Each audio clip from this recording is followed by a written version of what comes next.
Dear amazing daughter or son, there will be days when you feel there is no way you can keep doing all that you're doing. That is completely normal, but that does not make it true. You will need rest here and there, and that's okay. You will also need to learn to say no. Learning who you are and what is most important to you will make knowing when to say yes and when to say no easier. Invest in discovering your values so that you can live by them with ease. Rayna.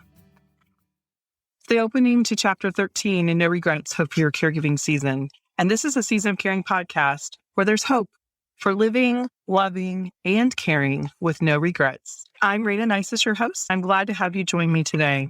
Last week, we had guest Nicole Kalil, where she shared her philosophy on choice management. And I love that concept. I hope that that was really impactful for you as well. If you missed that one, be sure to go back and listen to episode 83. I think you're going to find it extremely helpful to be thinking about choice management versus time management. In this season of life, things are really crazy. They just are. And it's so simple to live in a reactive state where you're constantly getting pulled in every different direction, just doing the best that you can. And we know that you are doing your best. The key is learning to quiet that pull and learning how to make choices that will allow you to feel better about the job that you're doing. So today we're going to go a little bit deeper into that choice management, and we're going to start out by talking about how you make those choices. Christy Wright just released a brand new book called Take Back Your Time. And I love the philosophies behind this book. So I would encourage it. If you're a reader, pick it up. I think you're going to find it very helpful. She said in a presentation I was watching, what if balance isn't so much a verb? So we know a verb is an action. What if it isn't so much about doing something? But what if it is something you create in your world? What if it's a life that you are proud of, that you are happy in, and that you created by doing what is most important to you? And I think that's exactly what Nicole was talking about, and what I feel is so important is really making that active choice to create a life that you love, that you're happy with, that brings you happiness, and you can be proud of. So much of the struggle of our time management comes from guilt or other feelings that are maybe things that we're seeing or impressions that we have that we should be doing this or we should be doing that. I want us to really take a look at how you can make some choices.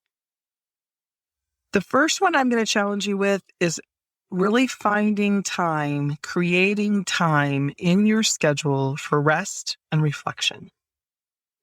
Yes, I said in your schedule. So it has to be intentional. It's not going to be something you're going to fall into, because rest and reflection is not going to be calling your name. It's not going to be mom or dad who has an appointment or fell and needs you right now. It's not going to be that child who needs the check to go on the field trip.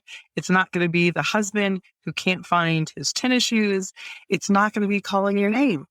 Rest and reflection is something that you have to choose to do. And I would like to encourage you to do that regularly. Does that mean it has to be daily? Not necessarily. I would say once a week at least, though. Taking the time to sit quietly and really reflect on how you're doing, how your parents are doing, how your loved one is doing. Really asking yourself some intentional questions to evaluate what's up and how things are going. So that would be the first thing, to be really setting aside some time to rest and reflect. Set that first date.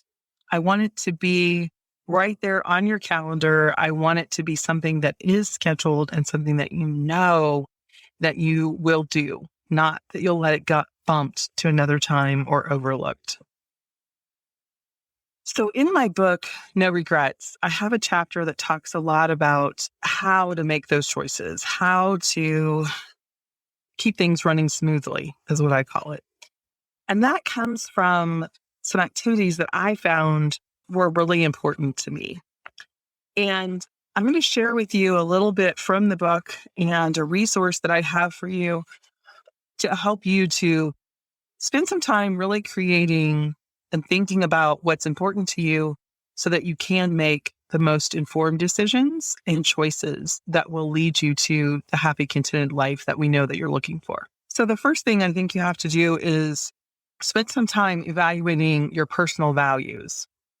The thing that I love about values is there are no two people that have exactly the same values. I think we sometimes hear, maybe at work or even around our home, we're all on the same page. This is our mission. These are our values. This is what we do. This is what we think is valuable, what we invest our time in.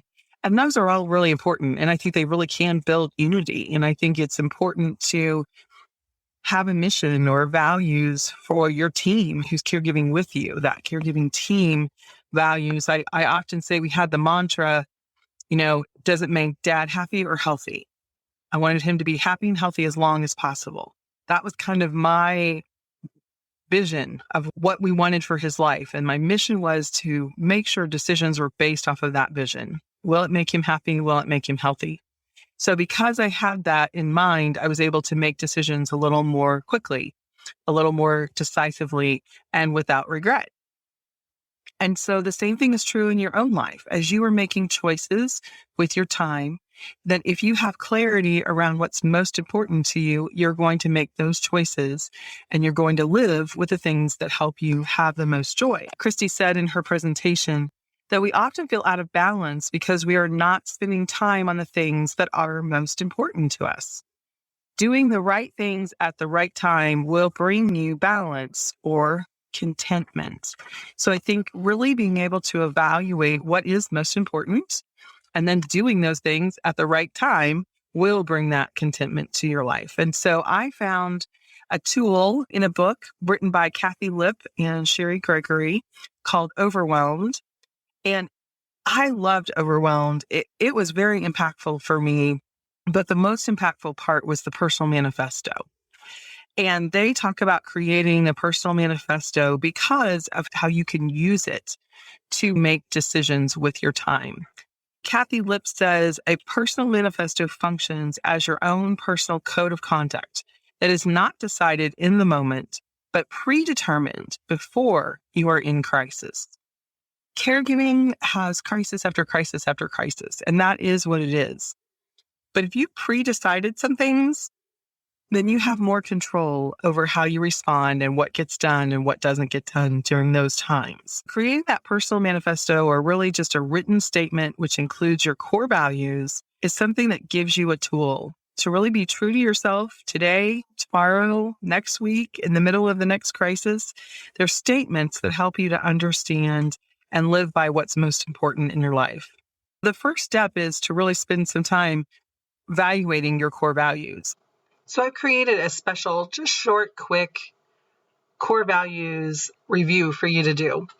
You can download that gift of the core values review at aseasonofcaring.com/podcast core values. Again, I'd love for you to download that free gift at aseasonofcaring.com/podcast core values. Considering your core values.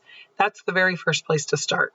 Once you know what you treasure, what is most important to you, then being able to put it into simple statements about who you are and what's important to you is how you create a manifesto. I found that by writing my manifesto, it helped me to stay really focused on what was most important and how to make decisions based on that throughout my caregiving season. It helped me to put myself in the future and to think about what I wanted people to say about me when I'm no longer here. It helped for me to really be true to who God made me to be and to think about my true mission and passion in my heart. So here's my manifesto that I wrote during my caregiving season. I just want to share it with you so you have an idea of what it's like. I am the daughter of a loving king who desires to love him in all that she does. I am a supportive and loving wife to my farmer. I'm a daughter, sister, stepmonster, gram, and friend who values relationship with my family and friends by making them a priority. I am a person who shares her life transparently so that others may be encouraged to walk confidently with God.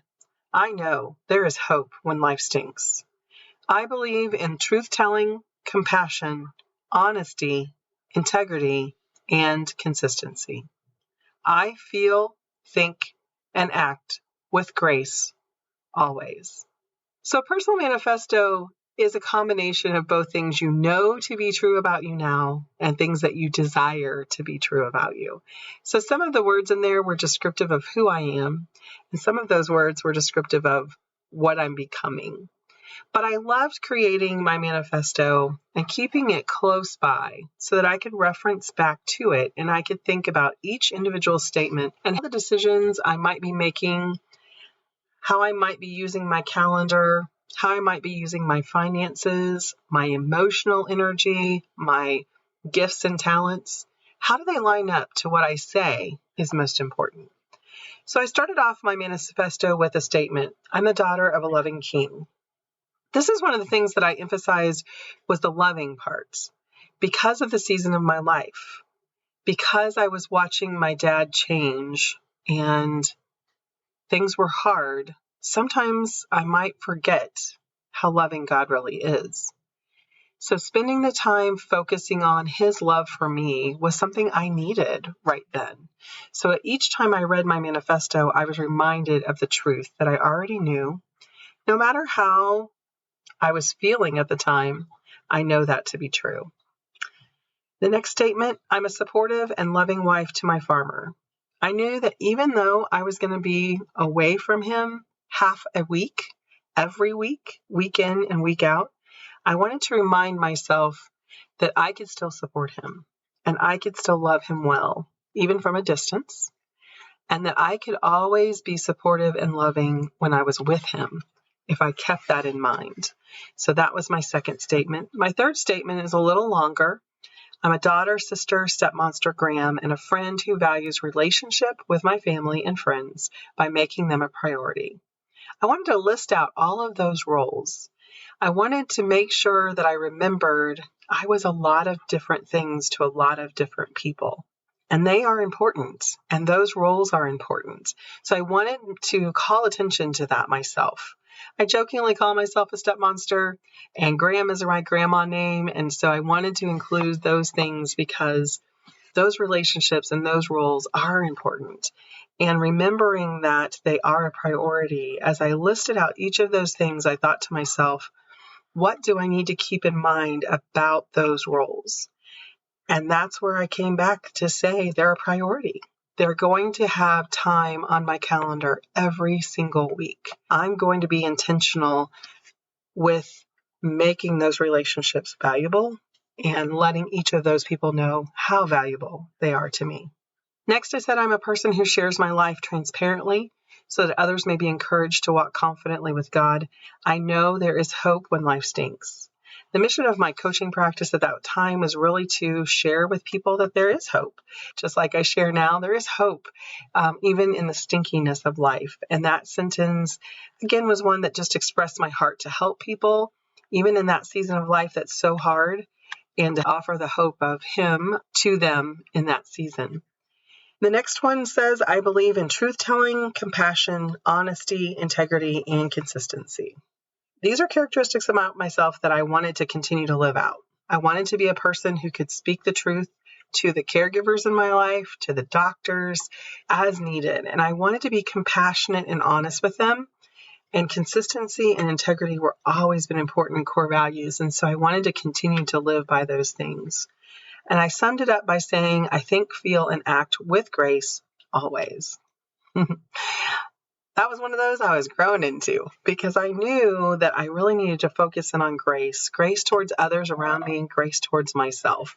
And so I really did want to keep that in the forefront of my mind. What does it look like to show grace to those around me in the middle of this difficult time and to show grace to myself, no matter the circumstances? This process was really impactful for me. It really did give me a true north to hold on to and to consider. When decisions came, I often share the story about in the 4.5 years that I was caring for my dad, I had someone approach me at church and ask me to teach Sunday school. I'm a former elementary teacher, definitely something I could do. I love teaching. I love children. So it was in my bandwidth to some degree, but I didn't really have to think very long about it, because as I went back to my manifesto and I thought about what was most important in this season right now, yes, my commitment to my church and to God was a top priority. But if I took the energy and the time to take on another role, then I would not be able to consistently serve the ones that I listed on my manifesto every day, day in and day out. And I knew it would affect my bandwidth, and it just wasn't the season to do it. It was not the time to take on that new responsibility. So by really focusing in on my manifesto, I was able to use it to make decisions. Maybe next year, maybe 3 years from now, maybe never. I don't know. But really being able to be clear about what I think, who I am, and what's important to me. It just gave me the power to be able to do those things, which I felt like I needed to do. The other thing that I love about a personal manifesto is this concept that Sherry Gregory and Kathy Lipp share called pre-deciding. Pre-deciding is something that, again, I read about in Overwhelmed. And it's about learning to make decisions before you find yourself in the heart of the moment. So pre-deciding is pre means before, right? So it's deciding before it comes up. Now that might sound a little bit funny, but when you really think about pre-deciding, you start to understand that part of what we face in an average day is decision fatigue. Being tired of making a decision. Have you ever had somebody say, what do you want to eat? And you're just like, I don't know. I don't care. You're just so tired. There's so much going on. One more decision, even one as simple as what do I want to have for dinner, can just feel like too much. So having that manifesto in place really does help you to decide ahead of time what is most important and who do you want to be in each and every situation. Pre-deciding helps you to be prepared for what is to come. If you pre-decide, you don't have to feel guilty about saying no to opportunities that come along, because you already know what is most important to you right now. I think it's important as you're looking at creating a manifesto to really understand that it's going to be a tool. It's going to be something that you will use over and over again, keeping it in the forefront by reading it once a week or every day, whatever you need. It will just remind you of those things so that it helps you to pre-decide what is most important. Be sure that when you put things in your manifesto that you are putting just the most important things in so that you can use them to help you understand what's the best choice for you. Lisa TerKeurst, in her book, The Best Yes, Making Wise Decisions in the Midst of Endless Demands, she reminds us to say yes to something means there is less of you. There's less time, there's less energy, and less for other things. So recognize that your yes has consequences, and that means that there's a trade-off going on. There's less of you in return to do other things. And when I work with caregivers now, I often hear them feeling like their life is getting smaller because they can't continue to do all the things that they've done before when they weren't in a caregiving season. And I just want to encourage you. Yeah, you're right. Your life is going to get smaller right now because a bigger piece of it is being taken up with caring for your loved one. And that's okay. This season's not going to last forever. And so there will be opportunities to go back and pick things up again at another time. But right now, you have to be really intentional. You have to make those choices with your time. And that choice to decide what is most valuable right now is going to help you let go of the guilt and avoid the regrets later. Pre-deciding allows you to say, my health is important. I am going to exercise. I am going to join this group. I am going to eat healthy. Making those decisions ahead of time, having a menu created for the week helps you with your choice management because you know what's for dinner. You don't have to stop and think about it. You've already planned it. You know how you're going to spend your Saturday. You're going to be at your grandchild's ball game or you're going to be at your kid's band contest. You've already decided those things. And by having those pre-decisions made, that also helps you to see what your need is to expand your team so that you can live by your core values and with the support of the people that you need to be able to do that. We talk about it all the time. I'm coming back to it again as we finish up here a self-awareness month.